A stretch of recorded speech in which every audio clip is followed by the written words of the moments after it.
आजमगढ़ के कर्नल निजामुद्दीन नेताजी सुभाष चंद्र बोस के सबसे करीबी थे। कर्नल नेताजी के ड्राइवर थे। जीवन के अंतिम क्षण तक उन्होंने नहीं माना कि नेताजी की मौत हो चुकी है।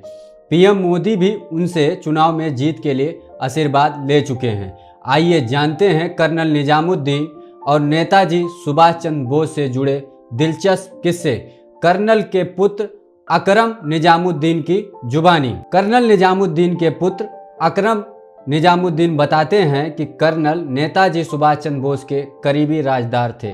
कर्नल नेताजी के ड्राइवर और सुरक्षा गार्ड थे। अंग्रेजों के प्रति घृणा और देश के लिए कुछ कर गुजरने के जज्बे ने उन्हें नेताजी का करीबी बनाया। अकरम कहते हैं कि पिताजी बताते थे, बोस जैसा ना कोई हुआ है और ना कोई था और ना आगे कोई होगा। उनसे मिलने वाला हर व्यक्ति उनसे प्रभावित हो जाता था। साल 1993 में सिंगापुर के जाबालू द्वीप के सुल्तान ने नेताजी को 12 सिलेंडर की सीकिंग जाफर नाम की कार भेंट की थी। उस कार को शिप से बर्मा लाया गया था। इस कार को कर्नल चलाते थे। प्रवासी भारतीयों को INA से जोड़ने के लिए जहाज से पर्चे गिराए जाते थे। वही पर्चा देखकर निजामुद्दीन को भी नेताजी के साथ जुड़ने की प्रेरणा मिली थी और वो आज़ाद हिंद फौज में शामिल हुए थे। आज़ाद हिंद फौज के गठन के बाद नेताजी ने लोगों को रंगून में एकत्र होने को कहा था। यहीं पर रॉयल लीग स्ट्रीट स्थित डॉक्टर वामू के मकान में फौज का हेड ऑफिस था। 9 जुलाई 1943 को नेताजी ने करो सब न्यौछावर बनो सब फकीर का नारा दिया। इस नारे का इतना असर हुआ कि रंगून में एक दिन में आज़ाद हिंद फौज बैंक में 20 करोड़ रुपए जमा हो गए थे। इसके बाद अक्टूबर 1943 में आज़ाद हिंद सरकार को मान्यता मिल गई। आज़ाद हिंद फौज के सिपाहियों ने जब एक साथ देश की आज़ादी के लिए सब कुछ कुर्बान कर देने की शपथ ली तो नेताजी की आंखें भर आई थी। अंग्रेजों के 12 सिर तोहफे में नेताजी को कर्नल ने दिए। अकरम के मुताबिक उनके पिता ने बताया था कि 1942 में उनकी हैसियत सिर्फ फौज में लारी चालक की थी। रात के समय जंगल में उन्हें अंग्रेज दिखे। निजामुद्दीन को ब्रिटिश अफसर की बात याद थी कि सेना में इंडियन मर जाए लेकिन खच्चर नहीं मरना चाहिए। उसी बात का बदला लेने के लिए उन्होंने 12 अंग्रेजों की गर्दन काट ली और नेताजी के टेबल पे लाकर रख दिया और कहा कि बाबू शिकार लाया हूँ। इसके बाद नेताजी ने उन्हें अपना बॉडीगार्ड बना दिया। निजामुद्दीन को कैसे कर्नल का नाम मिला? निजामुद्दीन बताते थे कि एक बार सभी नेताजी के साथ जंगल में खड़े थे, तभी उनकी रुमाल नीचे गिरी और वह उठाकर नेताजी को देने लगे। तभी पीछे कई अंग्रेज सैनिक दिखे और निजामुद्दीन नेताजी को पकड़कर नीचे गिर गए। तभी 3 गोलियां चली और 2 निजामुद्दीन के पीठ में लगी। इससे नेताजी की जान बच गई। कैप्टन लक्ष्मी सहगल ने गोली निकाली। होश आया तो पास में नेताजी खड़े थे। उन्होंने कहा, तुमने मुझे नई जिंदगी दी है। इसके बाद निजामुद्दीन को सेना में कर्नल की उपाधि दी गई।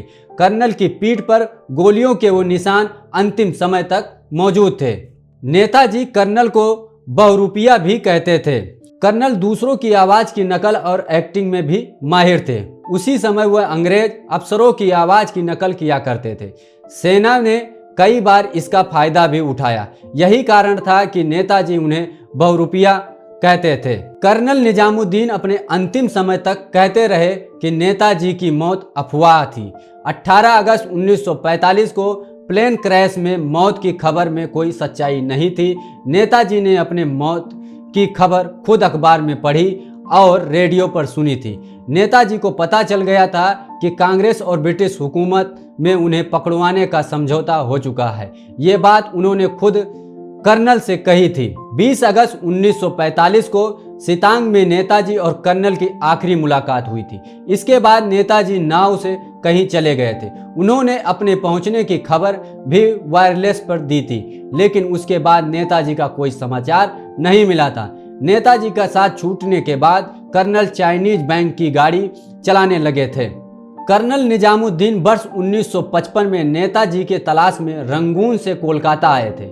उस समय वो नेताजी के परिवार के लोगों से मिले थे, लेकिन उन्हें नेताजी के संबंध में कोई जानकारी नहीं थी। साल 1990 में कर्नल कानपुर जाकर कर्नल कैप्टन लक्ष्मी सहगल से मिले थे। कर्नल बताते हैं कि सहगल ने उन्हें देखते ही पूछा था कि कर्नल, अभी तुम जिंदा हो? नेताजी कहाँ गए? कर्नल ने सहगल से पूछा, क्या हमें पेंशन मिल सकती है?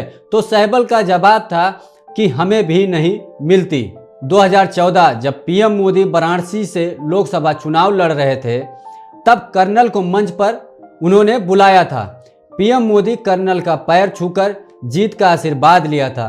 इसके बाद साल 2016 में नेताजी सुभाष चंद्र बोस की परपौत्री राजश्री कर्नल से मिलने उनके घर आई थी। उन्होंने कर्नल को अपने हाथों से चाय पिलाई थी।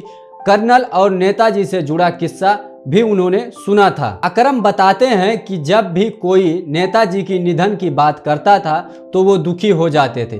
अपने जीवन के अंतिम समय तक उन्होंने स्वीकार नहीं किया कि नेताजी इस दुनिया में नहीं हैं। यह स्टोरी हमारे सहयोगी रणविजय सिंह ने लिखी है और इसे एडिट हमारे साथी सौरभ विद्यार्थी ने की है।